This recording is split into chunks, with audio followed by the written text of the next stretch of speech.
Trader of Stories is a free online game series, the development of which I am involved in.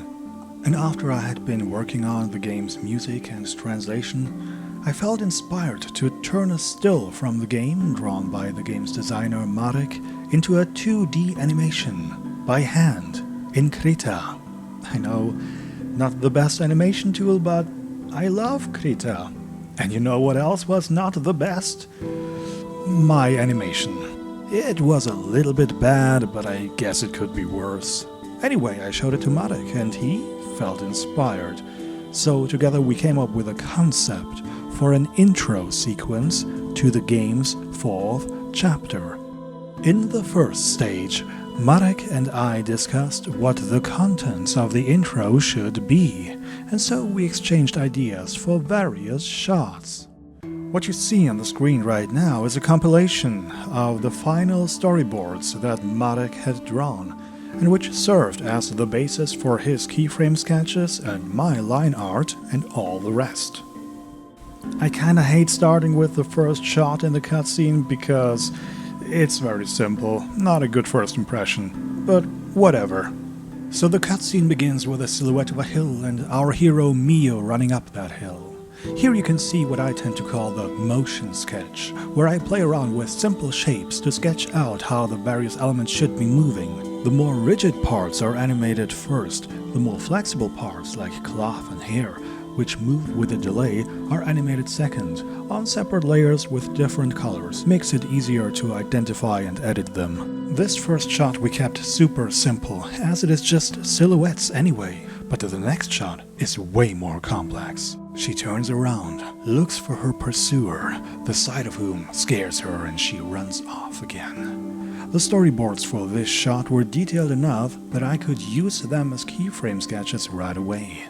I wanted there to be a close-up shot of her with a somewhat neutral expression early on in the cutscene, so the player can get a good impression of what the main character looks like. Accordingly, she is no longer a dark silhouette, but properly lit and detailed.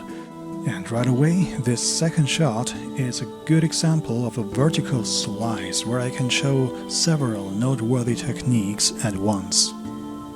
For one, every frame has multiple layers. For line art, colors, and the various lighting and shading effects. I've seen a lot of animators, especially in Japan, treating shading and lighting as part of the coloring layer marked in the line art. That did make sense with traditional animation, but since we're all digital now, I think that using extra layers just gives you much more freedom. Next technique. The line art I colored dark blue with a filter effect, makes them a little more subtle than pure black outlines. The difference is quite subtle, but still important. I'll have more to say about line coloring towards the end. Next technique. The white highlights and the sharp red lighting from above have a filter effect to make them glow a little bit. It's a very subtle difference, but it helps conveying that these belong to the domain of light. Next technique. The shading layer has a blur effect, masked to only blur certain areas. Cast shadows are generally sharp. Shaded surfaces are blurry. I did not do that for every shot though, primarily for close-ups. Next technique. The smooth shading has a gradient map from blue to red. This rosy gradient adds an effect called subsurface scattering, which makes the skin look more flesh-like. Eventually I also added some motion between her and the background to imply a more dynamic camera. Now let me continue with the third shot, where Mio is running. For Mio's run cycle here, I didn't get any keyframe sketches from Marek. Instead, I reconstructed Mio's dress from the portrait graphic Marek had drawn for her as seen at the end of chapter 3.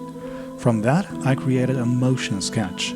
Here you can see very well just how helpful it can be to sketch out various elements on separate layers with different, easily identifiable colors, which makes it much easier to push around the frames and adjust the delayed motion for each of those elements, as the bags, shells, belts and bands are all flopping around, each with its own weight.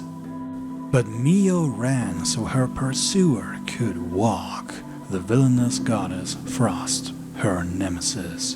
No matter how fast Mio runs, she cannot outrun Frost, even when Frost is just casually walking. Surreal dream logic. For this walk cycle, Marek did provide me with one frame of a keyframe sketch with the right foot extended, and then I extrapolated the counter pose with the left foot extended. Then I drew the in-betweens, and finally I colored and shaded the animation. Frost's outlines in this cutscene have a special effect, where her blue-colored line art is duplicated with a clone layer underneath the proper line art layer. That clone layer is set to bright blue and heavily blurred. This way, Frost's line art is surrounded by a bright blue shimmer that makes her look divine and icy, almost like a ghostly sharpening effect. In the compositing stage, I applied some blur to each character to imply distance and camera focus. I also applied a noise texture in the background with a radial blur to imply speed stripes. Both of these effects carry over to the next and fourth shot, where we see Mio running from behind. But the star of this shot is definitely Frost's hand. In case you think that this hand looks a bit more realistic than the rest, you're right, because it's a rotoscoped hand. My hand, to be precise. I recorded myself lifting my hand doing a creepy grab motion, and then adjusted the framing in my video editing tool to better match up with the center of the screen. Then I imported all of the frames into Krita and drew the line art over them, making it look like the hand of Frost with her fluffy wrist piece. Note that Frost, too, has a subsurface scattering gradient. However, hers is blue and not rosy, because a rosy gradient just would have looked wrong on this blue-blooded icy gal. Frost's hand is the one thing so far which I animated on ones, meaning I didn't skip any frames, just as I did with the fifth shot, where she grabs Mio by the neck. This shot almost did not happen. There was no storyboard for it, because we just didn't know how to illustrate it. Marek even suggested just cutting to black for dramatic effect, but I felt strongly about showing the impact. In any case, I just winged it. And since it was such a quick shot anyway, the shortest shot in the entire cutscene in fact, I tried to make this shot as smooth and pretty as I could. This shot was perceived as being quite violent, almost as if Mio is getting her neck broken.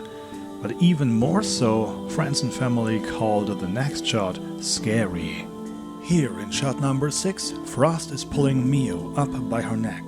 Being the superhuman goddess that she is, this display of strength barely costs her any energy at all, and she remains as stiff as a statue. Mio, on the other hand, is struggling, panicking, trying to grab Frost's arm, misses at first, kicking her legs around.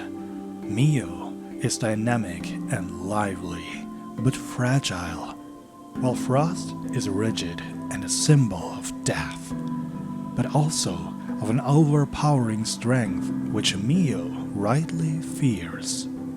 This was one of the most complex shots to animate for this cutscene, but in regards to complexity, it only takes second place to shot number 7, Frost's close-up.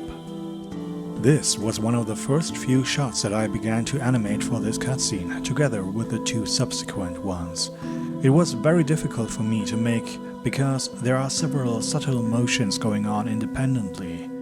Once my motion sketch was done, Marek provided me with keyframe sketches on which I could base the line art. To guarantee stability in motion, I rendered her teeth and her sword in Blender 3D, to then trace over the renders with my line art. Otherwise, her teeth would have been wobbling around, and I know you shouldn't draw individual teeth in animation, but it just makes her look even more psycho, doesn't it? Just like these scribbles which make the motion feel more chaotic. This is the longest shot with hand-drawn lighting and shading. An arduous task, but ultimately worth the effort. In the compositing stage, I added a subtle camera shake and some oddly angled rotation to the background to convey that this is a POV shot seen through a struggling and fearful Mio's eyes. And speaking of eyes, Frost's pupils contain a reflection of Mio, serving as a transition into the next shot. It was one of the first shots that I made because I thought the simple motion would be very beginner-friendly. Unfortunately, you can barely see Mio's facial expressions because it happens so fast, so here are a few stills, so you can take it in a bit more. One nice element of this shot is the freezing effect, where I just painted freezing and then animated brush strokes over its transparency mask. A technique very essential to shot number 9, the eye. There is not much to say about the 9th shot of the intro, which is ironic because it's pretty nice looking if you ask me. And yet the process for creating this extra detailed extreme close-up went so smoothly that there is not much to say. This was the very first shot I started to animate, because I thought of it less as character animation and more as an effects shot with very little in terms of motion and lots of artistic freedom. Drawing inspiration from extreme close-up shots in old cartoon shows, I decided to make it more painterly, not having any clear line art. But I also drew inspiration from anime, where giant teardrops plunging out of pretty females' eyes and sideways nonetheless seems to be a common trope, and I just like that for some reason. As an extra detail, the teardrops reflect teal, icy light from the frost effect. But it was all just a dream, as Mio awakes from her nightmare. Originally, it was planned that Mio would wake up in the middle of the night, but by turning it into a nice golden dawn, we were able to draw a nice contrast between this shot and the preceding nightmare sequence. As for the animation, it took me one whole page of notes of me studying my own motions to make sure I would get all the little details right. One of the more complex shots to animate, but the simple side view angle and the looping breathing cycle made it quite manageable. When it came to coloring her, I took inspiration from her old school design and colored the blanket around her waist blue. As for lighting and shading, I honestly didn't feel like doing it manually, not for this shot, so I used a filter effect for an automatic fun bump map. The smoothness and softness of the effect suits the tone of the scene quite well. I also thought colored line art would be very suitable here. You know, like old Disney movies. But I didn't want to do all of that busy work by hand either, so I came up with a little trick to make the line art coloring automated. If you're into animation, you might find this useful too, so I'll explain it. First, there is the coloring layer and above it the line art layer. Duplicate the coloring with the clone layer. Place that above the line art and group them together.